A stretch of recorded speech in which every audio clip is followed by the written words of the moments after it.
میخوایم نقاشی ببینیم باز با هم تو این ویدیو. میخوایم بریم یک صحنه معروفی رو که بارها و بارها در طول تاریخ نقاشی شده نگاه کنیم. قصهش قصه‌ایه که از دنیای مسیحی میاد، ولی برای ما ایرانی ها هم خیلی مهمه. یعنی خیلی مهم باید باشه به نظرم، اگر حواسمون باشه به داستان، به زمینه داستان، زمینه تاریخی، زمینه جغرافیاییش.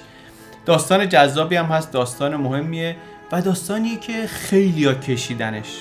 از هنرمندای موزاییکار بیزانس کشیدن تا داوینچی، تا رامبران، تا نقاشای ارمنی در جلفای اصفهان زمان شاه عباس. خیلیا کشیدن و هر کسی، حالا که میبینیم هر کسی یه جوری تعریفش کرد. میخوایم بریم ببینیم اینا چیا رو میگن، هر کدوم چی میگن، هر کدوم چیا رو نمیگن، هر کدوم چی میبینن و ما چطوری میتونیم یه طوری این نقاشی رو ببینیم که هیچ کی دیگه ندیده.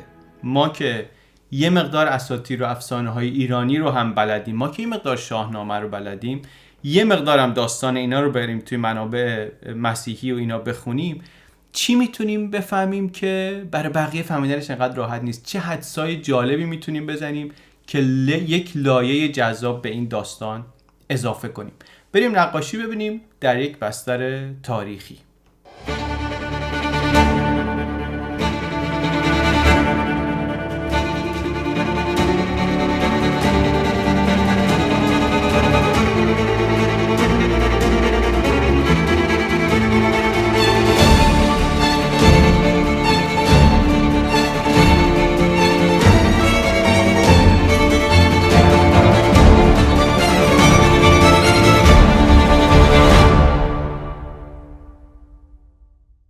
تو کریسمس دیدین یک رسمی که وجود داره، کادوی کریسمسه. بابا نوئل یا سانتا کلاus میاد و کادو میده به بچه ها. همه جا داستان این نیست. اسپانیا اونی که کادو رو میاره سانتا کلاus نیست. 3 پادشاه هستن که کادو میارن.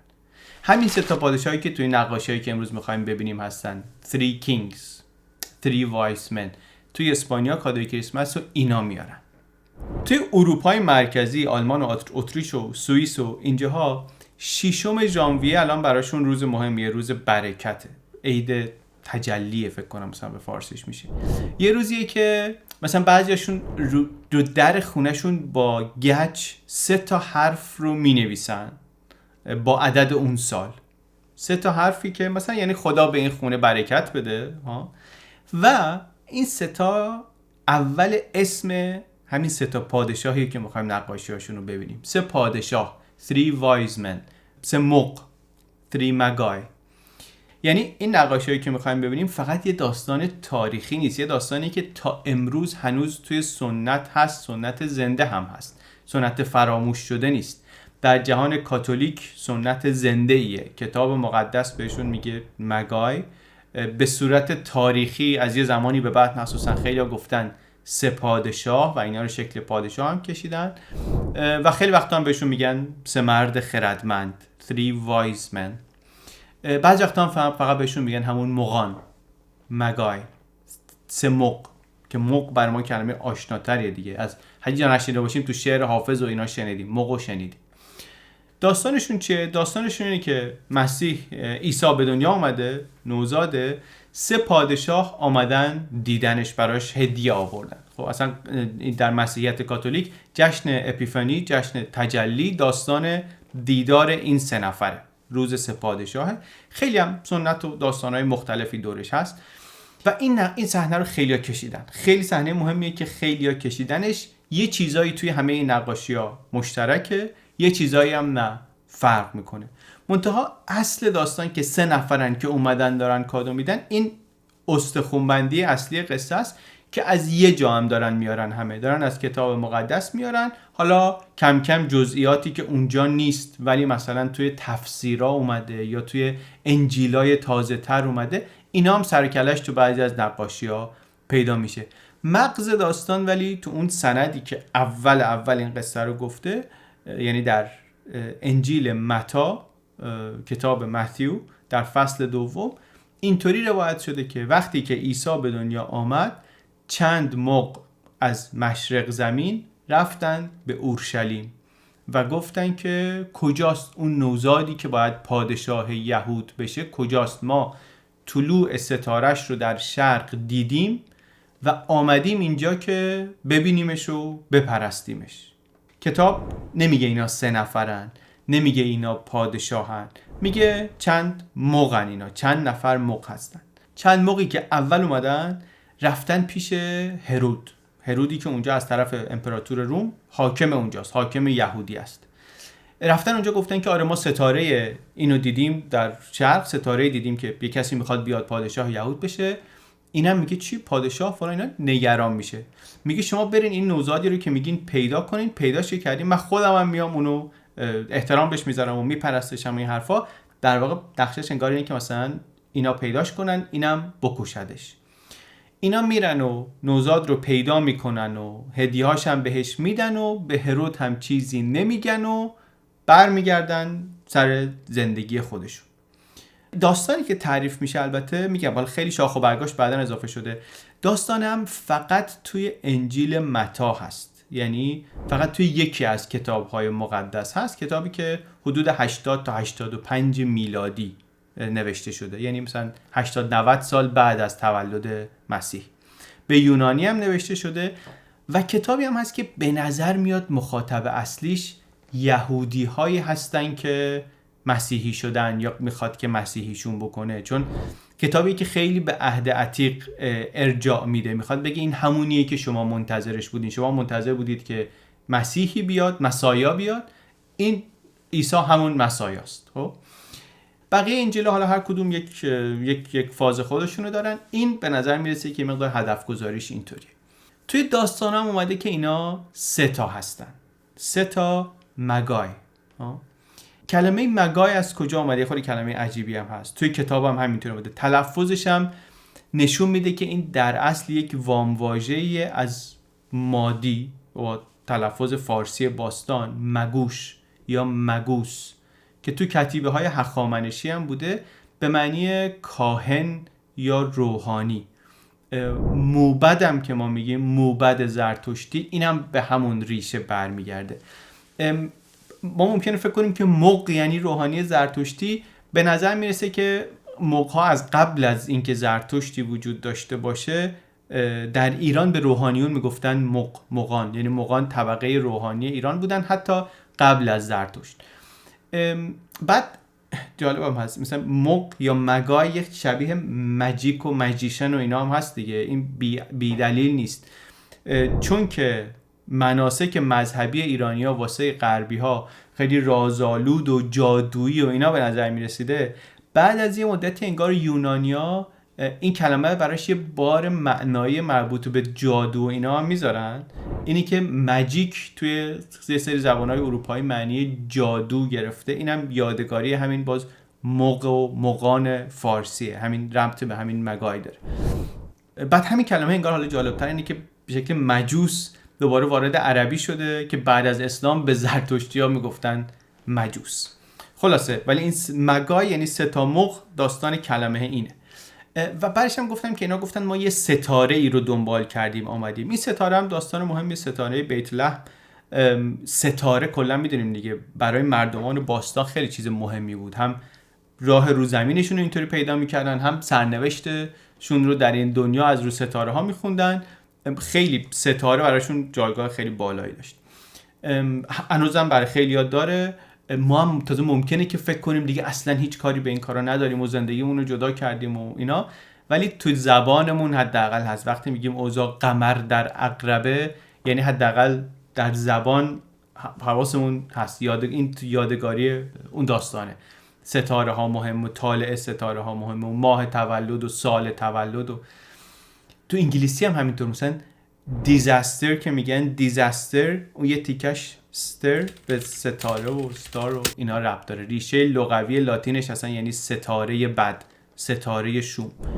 اینجا ولی ستاره‌ای که تو داستان هست ستاره خوبه، ستاره‌ای که یهودی‌ها منتظر بودن که مسایا بیاد به عنوان پادشاه بزرگ یهود، و اینا دارن میگن که در شرق ما یه ستاره دنباله‌دار دیدیم که به ما بشارت این رو داد که یک پادشاه جدیدی اینجا میخواد بیاد.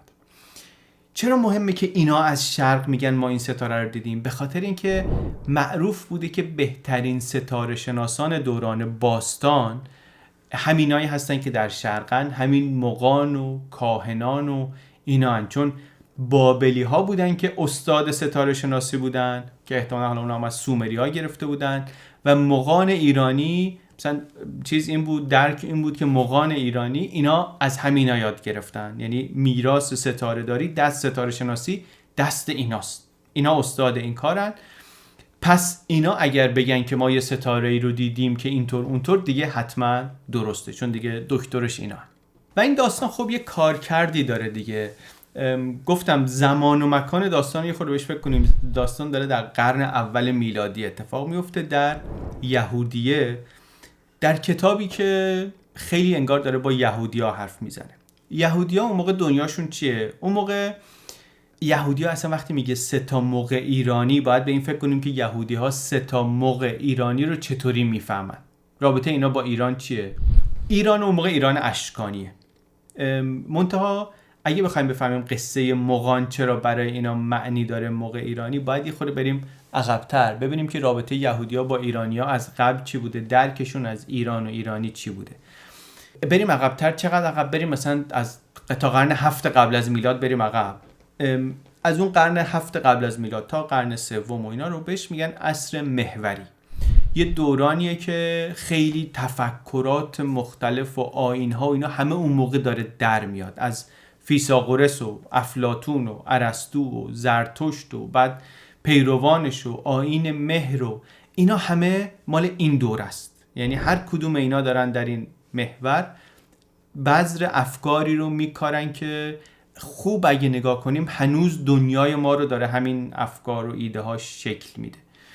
یه دوره چند صد سال است. اوراسیا واقعا یک دیگ جوشانی از فرهنگ ها و باورهای مختلف.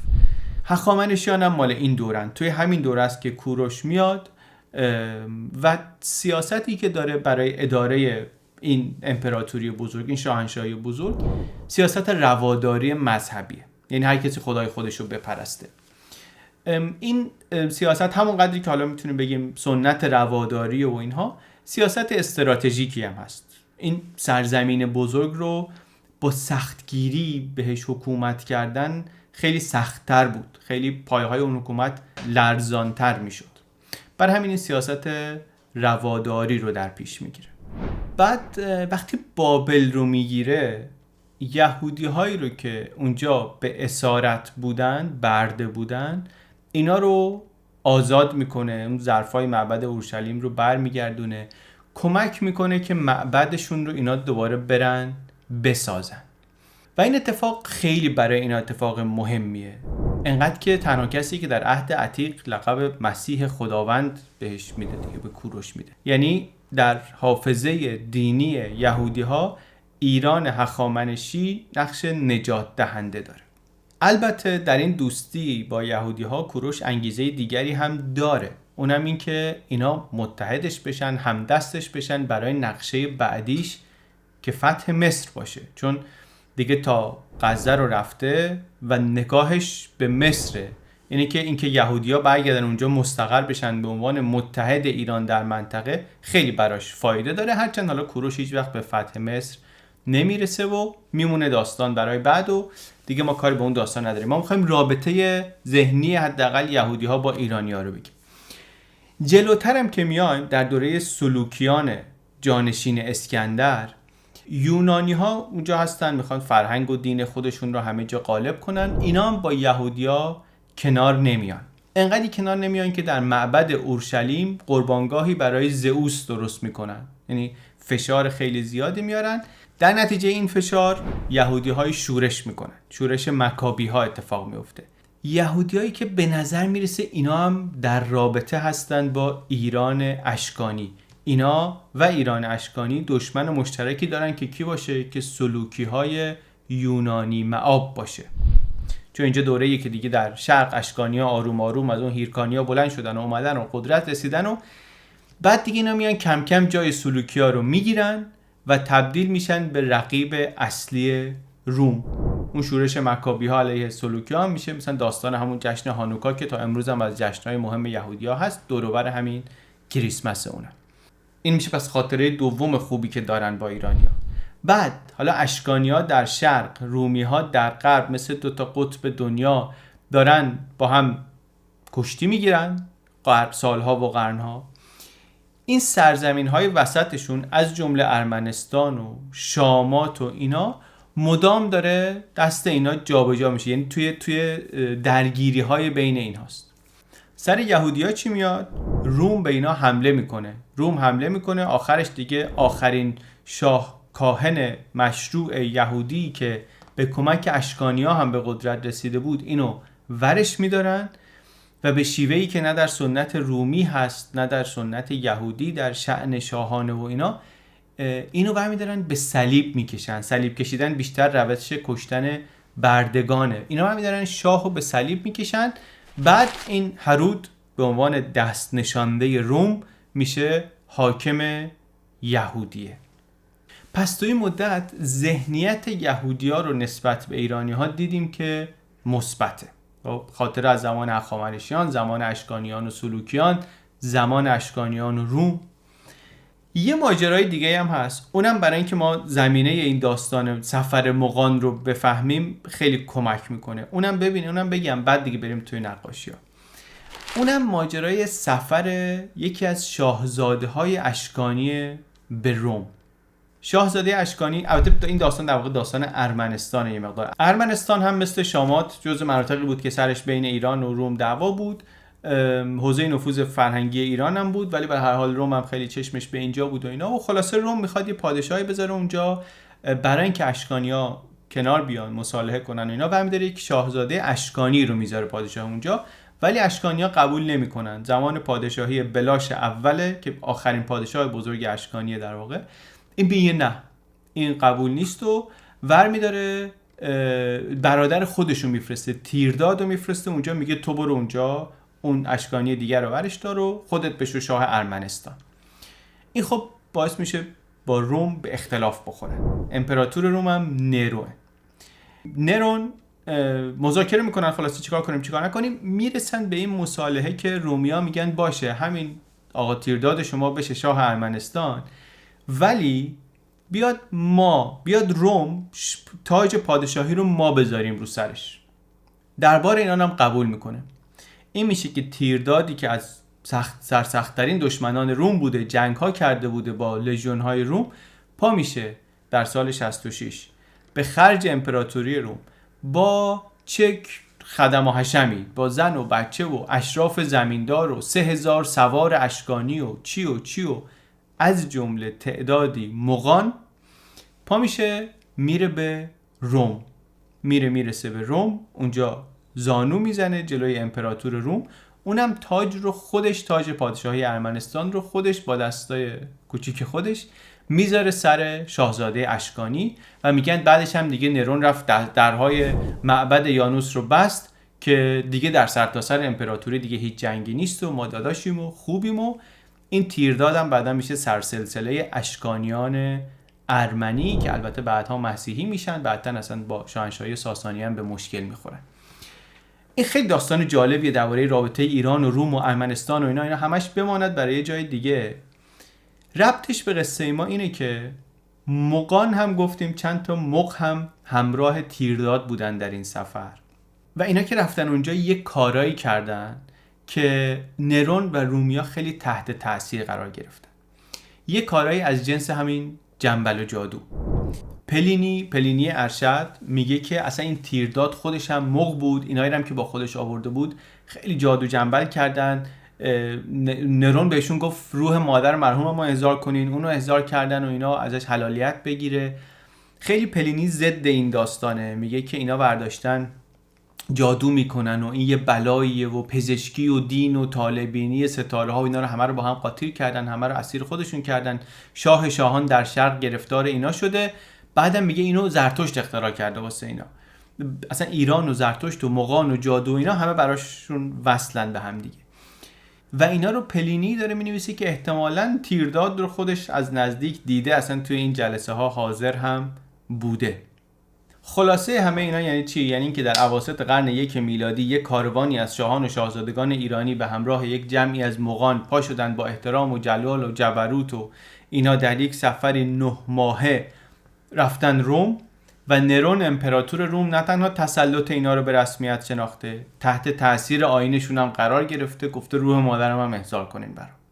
این قصه رو داشته باشین. حالا بیاین قصه کتاب مقدس رو یه بار دیگه بخونیم که تعریف میکنه که چی؟ چند مغ از مشرق آمدن. شنونده قرن اولی میفهمه که این چی داره میگه. داره میگه مردانی از شرق، از ایران، از سرزمین همسایه، از سرزمین دشمن روم آمدن اینجا. معنیش خیلی واضحه. این نوزادی که اینجا هست فقط پادشاه یهودیان نیست، اینو مغان ایرانی که خیلی هم چیز بلدن دیگه، جادو جنبل بلدن، ستاره بلدن، دشمن ما هم هستن، اونا هم ستاره شو دیدن، اونا هم اقرار کردن دیگه. وقتی اونا میگن حتما حق دیگه. مؤمنین هم معمولا دیدید دوست دارن که بقیه به درست بودن اعتقاداتشون شهادت بدن، خیلی خوششون میاد. میگن خوشتر آن باشد که سر دلبران گفته آید در حدیث دیگران. یکی دیگه بگه خیلی بیشتر کیف میکنن. حالا این دیگران، این یکی دیگه ممکنه که در طول تاریخ عوض بشه. یه وقت ممکنه ایرانی بودنش مهم باشه، چون مثلا ایران ساسانی مهمه برای بیزانسیا. یه وقت ممکنه که نه، این دیگری رو مثلا از حبشه اتیوپی نشون بدن، از یمن نشون بدن، از عربستان نشون بدن. یه وقتی جاش خیلی مهم نیست، عمامه داشته باشه، شلوار پوشیده باشه، لباسای زرق و برقی داشته باشه، شتر و طاووس و مثلا این چیزا نشون بدیم، به اندازه کافی اینو دیگران نشون میده. اون وقت حدیثش خوش‌تر میشه. کارکرد داستان اینه که یه غریبه کار درستی اومد و تایید کرد که این اصل جنسه، این پادشاهه. بعد حواسمون هم از کتاب داره این رو به کی میگه؟ از جمله به یهودی هایی که مدت هاست منتظرن یه پادشاهی بیاد و دشمناشون رو بترکونه. حالا اون پادشاه نیومده، دشمنان هی زدن اینا رو تیر تپر کردن. حالا این مؤمنین هاج و واج موندن که بابا چی شد؟ ما قرار بود پادشاه ما بیاد. اینا کتاب داره با یک روایتی، با یک ملغمه ای از واقعیت و خیال و آرزو اینا یه داستانی میگه که اینا بتونن باهاش از این حال داغون و خسته و مصیبت دیده‌ای که هستن بیان بیرون، آرامشی پیدا کنن، غرور از دست رفتهشون رو پس بگیرن و نهایتاً متقاعد بشن که ما اگر آرامش و سعادت و خوشبختی میخوایم باید حاضر بشیم که سنتمون رو ازش یه خوانش نوعی داشته باشیم. که اون خوانش نو یعنی چی؟ بعداً معنیش میشه که یعنی مسیحی بشیم. برای این هدفه که یک مغانی از ایران میان. مغ هستن چون مغای چیزهایی بلدن و میدونن که بقیه بلد نیستن و نمیدونن. ایرانی هن شاید چون که یهودی ها خاطره خوبی از ایرانی ها دارن، نگاه مثبتی دارن، روم دشمن مشترکشونه.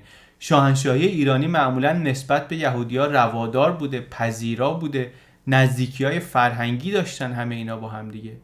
حالا کتاب به این یهودیای با ایمان داره میگه که ببین این شرقی ها یا ایرانی های خوبی که با شما دوست بودن، قوی ان، با فرهنگن، دانشمندن و اینا، با این که یهودی نیستن، اینا حقانیت این عیسی رو پذیرفتن، این رو به عنوان مسیح، به عنوان پادشاه جدید یهود پذیرفتن. در نتیجه شما هم بیا و بپذیر. ایرانی هم که میگیم ایرانی به اون معنی امروز فکر نکنید دیگه، منظورم ایرانی فرهنگی، ایران فرهنگی که در ذهن اینا بود، شامل ارمنستان و میان رودان و اینا هم هست. شرق در واقع، شرق در ذهن اینها. اینطوری که بخونیم داستانا هم به نظرم کارکردش واضح‌تر میشه، هم از اون طرف الهام گرفتنش از اون داستان سفر تیرداد و همراهانش به روم. اون سفر پادشاه شرق بود به اورشلیم، به روم ببخشید. این سفر پادشاهانی از شرق به اورشلیم، اونا رفتن دیدن نرون، امپراتور معروف به امپراتور دیوانه روم. اینا آمدن دیدن عیسی به عنوان پادشاه جدید یهودی ها. حالا این مقدمه رو گفتیم، میخوایم بریم نقاشی ببینیم. میخوایم ببینیم این صحنه رو چطوری کشیدن. خیلی کشیدن، ما همشو نمیخوایم و نمیتونیم ببینیم.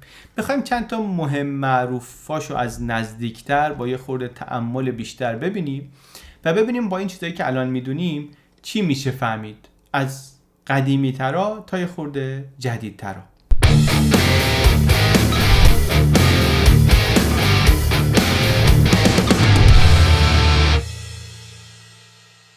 از خیلی قدیمی ترا این نقاشی رو یک دو بار فکر کنم هم دیدیم تا اینجای ویدیو. اینو ببینید، این یک موزاییک بیزانسیه. این موزاییک کاری در سبک بیزانسیه در راونای ایتالیاست. اینجا مثل تقریبا همه نقاشی‌های دیگه داره اینا رو 3 نفر نشون میده به تعداد اون هدیه هایی که آوردن. معمولا میگم همین 3 تا نشون دادن اینا رو.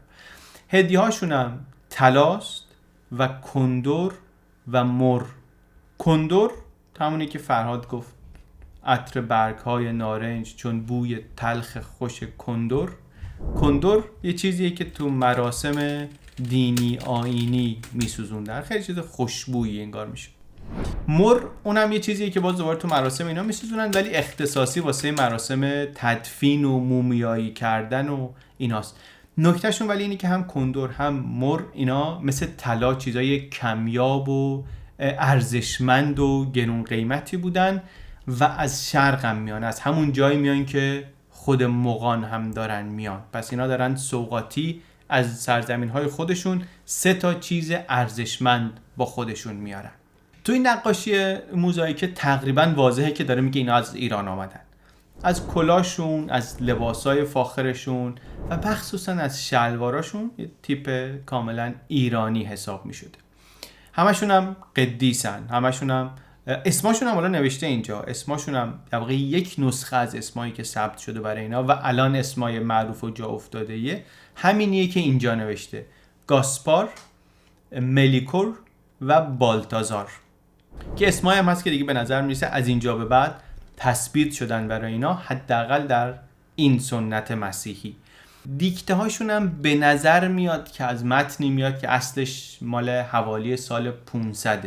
ما البته میدونیم که برای اینا اسمای دیگری هم گفته شده. کلیسای یعقوبی که سنتش قدیمی تر هم هست، اسمایی که برای اینا داره کاملا متفاوته و جالب این که اون اسما خیلی آهنگ ایرانی داره.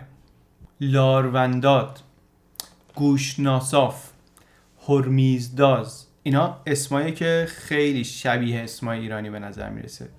ارمنی ها هم باز دوباره اسمای دیگری دارن برای اینها، ولی تو این نقاشی این 3 تا اسم رو میبینیم که همون اسمایی هستن که دیرتر آمدن ولی ماندگارتر شدن. این از نقاشی‌های مهمه. یه نقاشی مهم دیگه، این نقاشی تاریخی هم هست، این مال 1300 از پل‌های مهمی به دوره رنسانس، به خاطر اینکه یه حال طبیعی داره، بالاخره بدنها داره حجم پیدا میکنه، شخصیت‌ها رو، چهرهش رو نگاه کنیم جزئیاتی داره، فضاسازی داره. میگن از قدم‌های اول رفتن نقاشی غربی به سمت نچرالیسم و رنسانس و اینا. بعدم میگن که با عکس درست نمیشه این درخشش آبیش رو فهمید، میگن از نزدیک یه گیرایی دیگری داره. نکته مهم نقاشی واسه من این ستاره بیت لحمشه که ستاره ها رو اصلا دنباله‌دار کشیده که مطلب جا بیفته.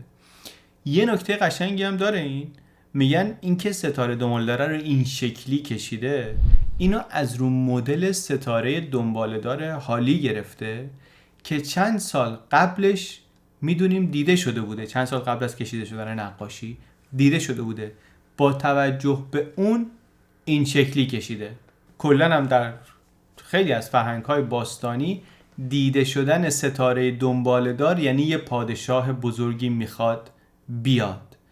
و جالب این که میگن ستاره بیت لحم احتمالاً واقعی هم بوده، یعنی ستاره شناسایی میگن که حدود همون سالهای احتمالی تولد حضرت عیسی ستاره دنباله‌داری دیده شده، حتی منابع چینی هم گزارش کردن. تو این نقاشی این تغییر و حجم پیدا کردن و از جمله این ستاره دنباله‌دار برای من چیز برجسته بود. یا باز جلوتر از کارهای دوره پیشا رنسانس یا ارلی رنسانس این هست که خیلی دیگه طلاکاری و نقره‌کاری و جزئیات پرزرق و برق و اینا داره. تن این مق‌ها هم خیلی لباسای چیزی کرده. حتی معماریش هم معماری خیلی باشکوه. قاب نقاشی هم میبینی خیلی بیشتر از یه قاب واقعا. بعد صحنه هم فقط همین صحنه هدیه دادن رو نکشیده. خیلی از این نقاشی ها فقط همین صحنه رو کشیدن. بعضیاشون اومدن نه صحنه های دیگه قصه رو هم تخیل کردن کشیدن. مثلا این اومده صحنه های سفر مغان رو هم آورده، ورودشون به شهر رو هم آورده، کلی صحنه‌های دیگر هم آورده. ما البته گفتیم توی انجیل متی فقط همون چند خط کلیات هست. این جزئیات از کجا آوردن؟ اینا رو بعضیش تخیل کردن، بعضیش از متنایی که در قرن‌های بعدی نوشته شده گرفتن، یا مثلا انجیل‌های متأخر که حالا غیر رسمی هن، یا مکاشفات مغان که خودش باز بر اساس یک متن قدیمی سوریانیه، البته در سنت مسیحی شرق خیلی متن مهمیه، یا خلاصه منابع دیگه. این جزئیات رو معمولا از اون داستانا گرفتن. بعد این نقاشیه یه جزئیاتی داره که اینم توی نقاشی‌های دیگه نیست. توی حاله های بالا سر دور سر اینا یه چیزایی کار کرده که انگار می‌خواسته شبیه عربی باشه، شبیه خط کوفی باشه، چون به نظر میاد برای این نقاش شرق اینجور چیزاست. یعنی با اینا میخواد یادآوری کنه که اینا از کجا آمدن، با این حیوانای اگزاتیک و با زرق و برق و با لباسای پر از تزیینات و اینا میخواد نشون بده. یه نکته حاشیه‌ای هم داره نقاشی، این که اینا اسپانسر کار رو هم می آوردن تو صحنه. یعنی یه بزرگوار بانکداری بوده که هزینه نقاشی رو تقبل کرده، اینم آوردن با گلپسرش کشیدن در صحنه بشارت تولد عیسی، آوردن وسط اون صحنه گذاشتنش دیگه، که اینم خودش یه حال جالبیه. فکر میکنم، مطمئن نیستم، ولی فکر میکنم این عمویی که زل زده به دوربین یه حال خوبی هم داره، این به نظر میرسه که همونیه که پول کار رو داده. یا باز دوباره از اینایی که سفارش میدن، اینم از سفارش های خانواده مدیچیه. فرم دایره‌ایش هم انگار یه چیزیه که همین رو تأکید میکنه روش. دیوارهای نیمه خراب شهر هم توش معلومه. استبلی که میگن محل تولد عیسی بوده هم مشخصه. خیلی المانای دیگه هم هست داستان که تکراری اگه قصه رو جاهای دیگه دنبال کنیم. طاووس داره که حالا یه خود البته زیادی بزرگه، به چشم خیلی آماتور و بی اطلاع من نقاشی انگار هنوز مثلا پختگی نقاشی‌های رنسانس رو نداره.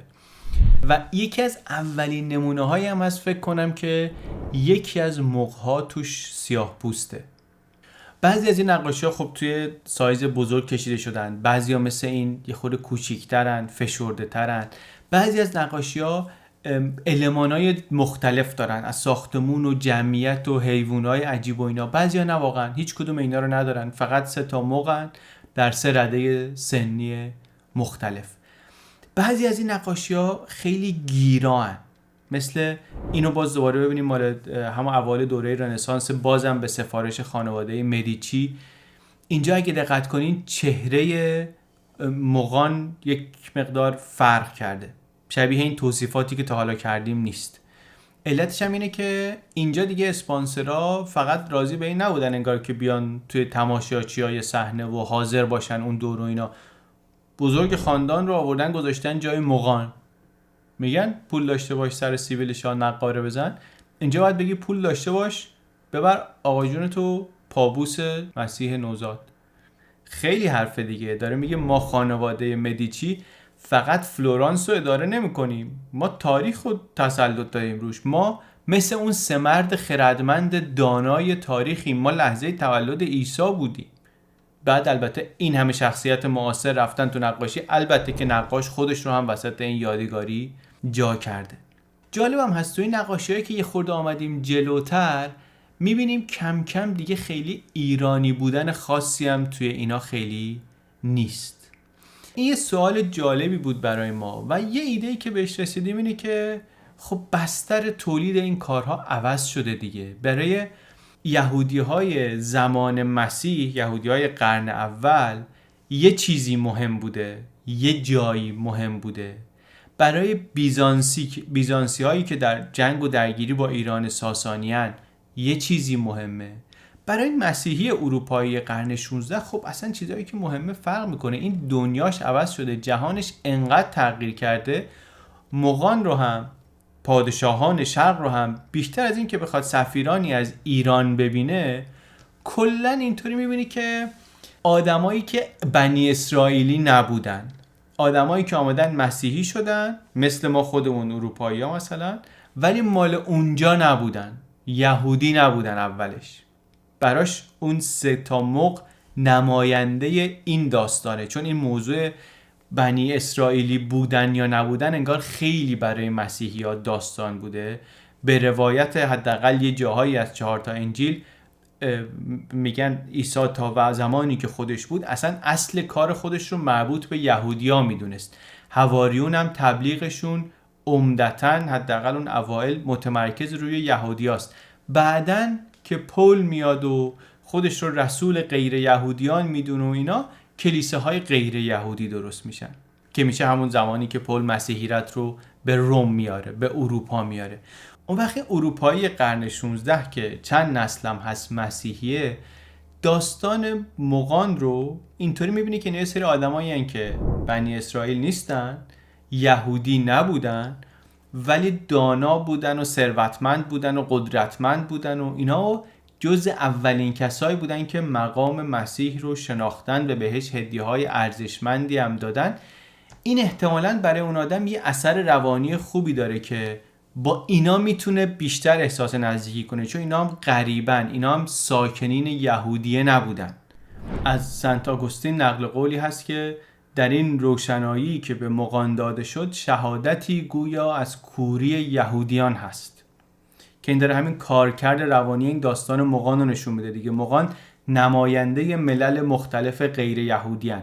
بر همینم جشن مهم در قرنهای اول مسیحیت جشن اپیفانیه که در 6 ژانویه برگزار میشه، جشن سپادشاهه، جشن ظهور مسیح به غیر یهودیانه، چون مغان از راه دور فرا خوانده شدن، یعنی اینکه از ملت‌های دیگه اومدن صدا شدن به این دستگاه ایمانی پیوستن. و توی این خوانش از داستان خیلی مهم نیست که اینا شرقی باشن، مهم نیست که اینا ایرانی باشن. اهمیت این داستان هی داره کم میشه. البته اهمیت ایران هم کم شده، اهمیت شرق هم در جهان کم شده، اینا هم همه اثر داره روش. هرچی جلوتر میایم هویت ایرانی و حتی دیگه هویت شرقی این 3 پادشاه، 3 مغ کمتر میشه، فراگیرتر میشن. اینا بالتازار یه جاهای دیدیم سیاه پوسته، یه جاهای دیگه تیپ و قیافه های اینا اروپاییه، یه جاهای برای عیسی چینی کادو آوردن، از چین هدیه آوردن.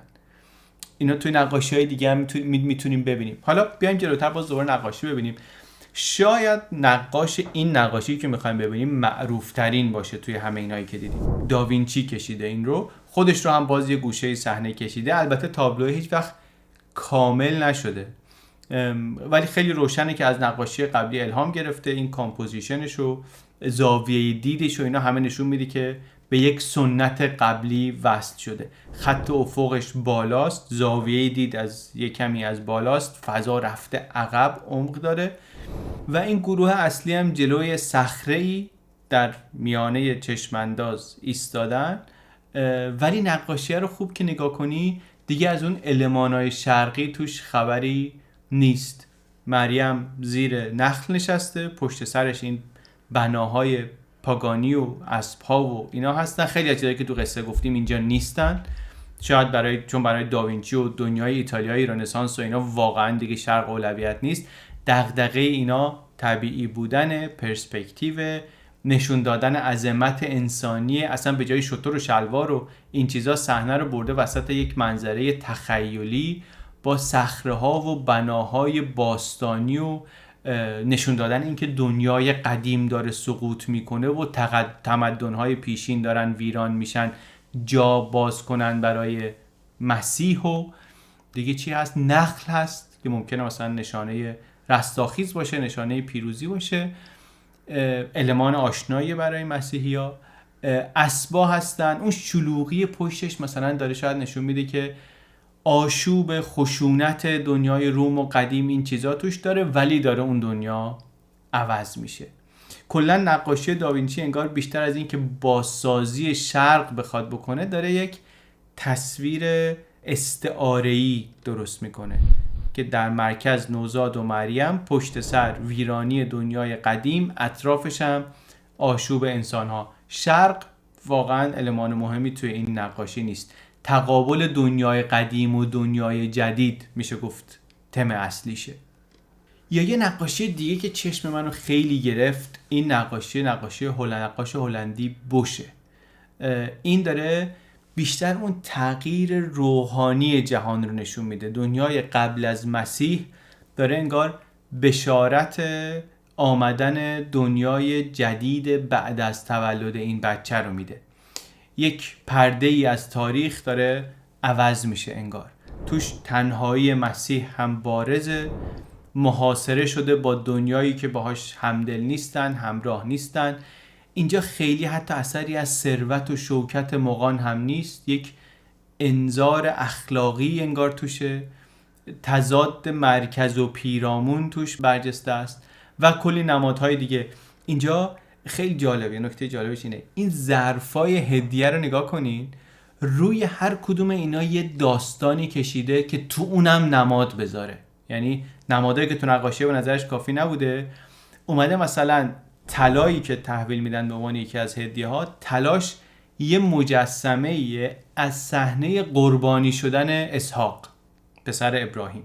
شاید مثلا میخواد بگه که این داستان رنجه، این داستان قربانی داره توش. این بچه‌ای که ما الان داریم به مناسبت تولدش هدیه میدیم، این توش قربانی شدن داریم، رنج داریم. یا از این طرف روی این ردای گاسپار تصویر دیدار ملکه سبا هست با سلیمان که باز دوباره یادآوریه که سفر سه پادشاه فقط یک سفر زیارتی ساده نیست. این ادامه همون روایت‌های قدیمیه که جلال و شوکت و اینا، حکمت و اینا از شرق آمده به پذیرفتن و احترام گذاشتن به یک پادشاهی در اینجا. داره اون تمو تکرار میکنه. باز دوباره بالتازار لباسش سفید، نقش‌های خاردار تنشه، انگار داره یادآوری میکنه رنج و خار و تاج خاری که قراره بر سر مسیح بیاد. و هدیه‌ش هم مر، باز دوباره توی ظرفیه که روش آب آوردن برای داوود حک شده. یعنی حتی این هدیه هم یه جور اشاره‌ای به آتش داره، به تشنگی داره، به نیاز داره و به مرگی که به نظر میرسه که داره اینجا یک اشاره هایی بهش میکنه، میگه در پیش روه. تو این نقاشی یک آدم عجیبی هم هست، یه شاه نیمه لختی دم در این کلبه واسطاده، یه خورده لباس سرخی داره و یه زخمی معلومه ازش و اینا. بعضیا میگن یک سایه‌ای از رنج مسیحه، بعضیا میگن این نشونه مثلا انحراف و بدعت، بعضیا میگن نه این اصلا دجال ضد مسیحه. ولی خوری نمیدونم چیه، هر چی هست یه مقداری عجیبه. توی این نقاشی هم اون دورتر یه چیزی رو میبینیم که جاهای دیگه هم دیدیم، سربازهایی در حال دویدن، در حال حمله، ارتشهایی در حال جنگ. شاید باز دوباره یادآور این خشونتی که همیشه این بیرون هست، هیچ وقت کامل خاموش نمیشه. حتی وقتی مرکز تصویر تولد و احترام و اینا، اون دوردست جنگ. این نقاشی کلن با همه این المانا و چوپان‌ها و این تاج افتاده و ارتش‌ها و بناهای عجیب و اینا، یک جور هشداری داره میده. واقعا انگار بیشتر داره این تفسیر نقاشی، اگه بخواید خیلی بهش فکر کنی، اینطوریه که داره آرامش پیش بینی نمیکنه، داره رنج و آشوب و اینا رو هم حداقل در کنار اون وعده نجات میبینه در یه چیزی که این صحنه مقدمشه.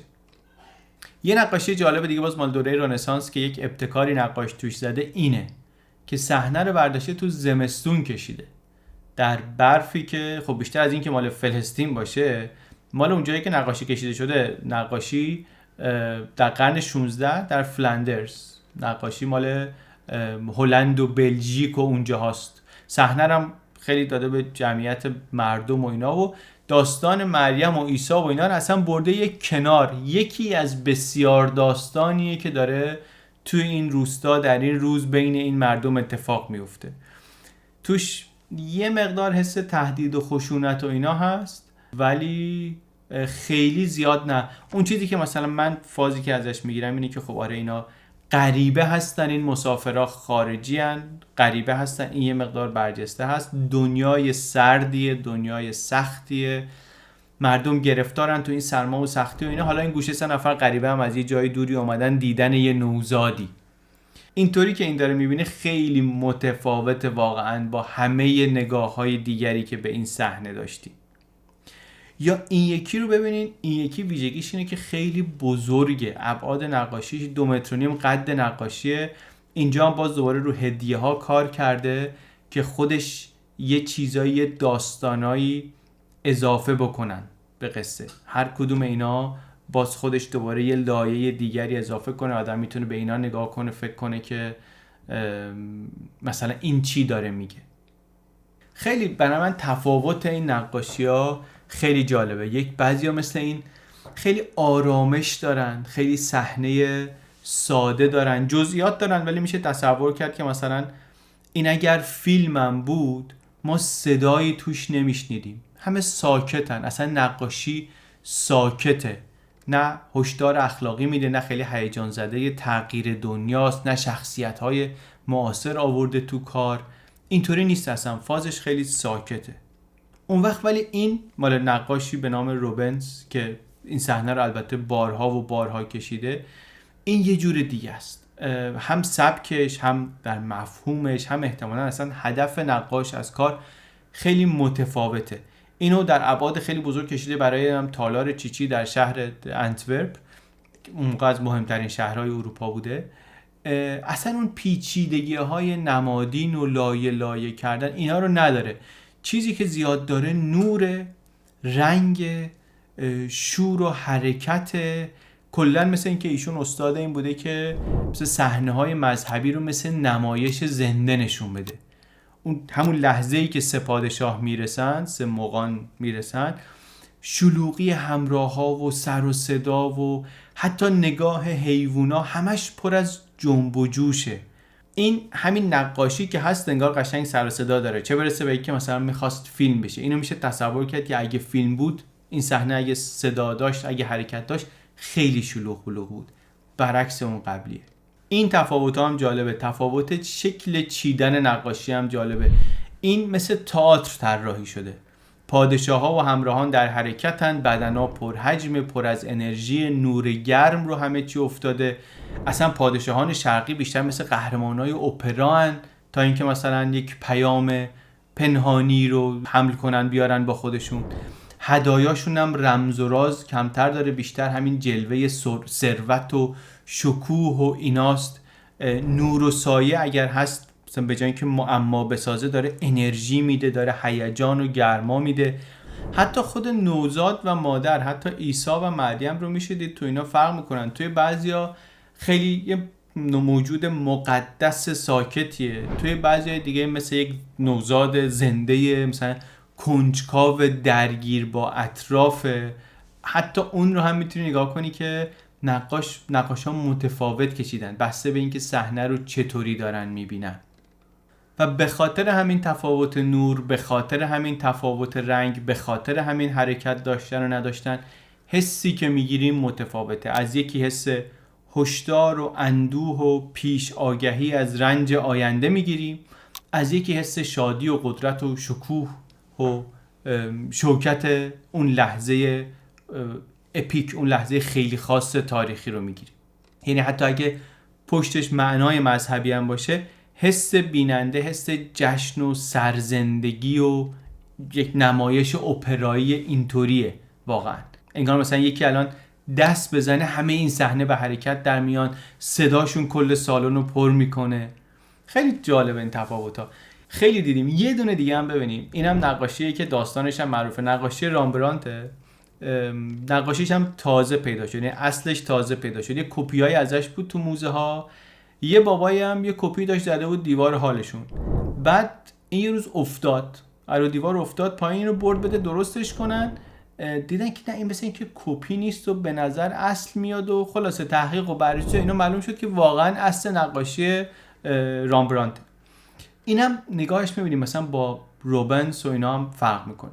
اینجا همه چی تاریکه، متمرکز، نور از یک نقطه میاد مستقیم روی نوزاد و چهره مریم. پادشاه ها اون قهرمان های پرزرق و برق و اینا نیستن، یه سری خسته از راه دراز آمده خمیده فروتنن. صحنه اون شکوه و زرق و برق و نداره، قصه همونه ها، ولی صحنه اون صحنه اپرایی نیست، اون صحنه هشدارهای نمادی نیست، یه دیدار ساده معمولی انگار. گفتم آخری بود، اون نقاشی رامبراند آخری بود، منتها آخری از نقاشی‌های اروپایی بود، چون اینا خب بعضی از هم نقاشا شناخته شده تر بودن، همین که کارا بعضیاش معروف تر بودن، ممکن بود اصلا از قبل دیده باشیم. ولی من چند تا نمونه دیدم که فکر کنم اینا رو هم بیاریم بذاریم. اینا هیچ شبیه اونای دیگه نیستن ولی خیلی قشنگن، حیف به نظرم نبینیم. بیشترشون هم کار ارمنی‌های جلفاست. یکیشون از یک نقاش ارمنی به نام مسروپ خیزان قرن 17، از ارمنیایی که زمان شاه عباس کوچانده شدن به اصفهان. ایشون از این انجیلای مصور زیاد هست توی کاراش، از جمله این چند تا صحنه مختلف رو البته آورده توی یک کار. یکی از صحنه ها اینه و من فکر کنم این خاص‌ترین نقاشیه که توی این ویدیو نشون دادیم، هیچ شبیه اونای دیگه نیست. میگن یک نمونه ای از تلفیق هنر ارمنی و نگارگری ایرانی. معلومه که صحنه ای که تصویر شده همون صحنه دیدار سه پادشاه Three Wise Menه، ولی میبینید خیلی متفاوته. یکی دیگه هم هست، حالا من اینا رو همه لینکاشو توی توضیحات ویدیو هم میذارین که هر کی خواست بتونه بره نقاشی ها رو بیشتر ببینه، سر فرصت بیشتر هم ببینه. این یکی هم هست که خیلی الماناش شبیه همون نقاشی های غربی ستاره هست و اولین پادشاهش زانو زده و لباسا ایرانی به نظر میرسن و حتی تو یکیشون هم سیاه‌پوست به نظر میرسه و مسیحش هم نوزاده، ولی قیافش یه جوریه که من فکر میکنم خیلی شاید نوزاد هم نباشه. دو تا قصه بامزه تاریخی هم بگم، اینم حیف واقعا، به نقاشی ها ربطی نداره. یکیش درباره آرامگاهیه که برای این سموق ساخته شده در کلن آلمان. الان بعضی ممکنه بدونن که اونجا یک زیارتگاهی هست برای اینا.